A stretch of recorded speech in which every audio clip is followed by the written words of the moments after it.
Hi friends, இங்கே பாருங்கள், என்னோடய பையன் விவசாயம் பண்ணிகிட்ருக்கான். இவனுக்காக என்னோடய சேனலை சப்ஸ்கிரைப் பண்ணுங்கள்.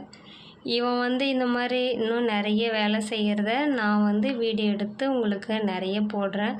அந்த வீடியோலாம் நீங்கள் பார்க்கணுன்னாக்கா என்னோடய சேனலை சப்ஸ்கிரைப் பண்ணுங்கள், சப்போர்ட் பண்ணுங்கள். நம்ம சேனல் இப்போ தான் புதுசாக ஓப்பன் பண்ணியிருக்குது. உங்களோட சப்போர்ட்டு, உங்களோட ஆதரவு எல்லாமே எனக்கு முழுசாக வேணும், கிடைக்கணும். என்னோடய பையனை பார்த்து சப்ஸ்கிரைப் பண்ணுங்கள். அவன் இந்த மாதிரி இன்னும் நிறைய இந்த மாதிரி வேலை செய்கிறத நான் வீடியோ எடுத்து நான் உங்களுக்கு அனுப்புகிறேன். பாருங்கள், பிடிச்சிருந்தா லைக் பண்ணுங்கள், சப்ஸ்கிரைப் பண்ணுங்கள், ஷேர் பண்ணுங்கள்.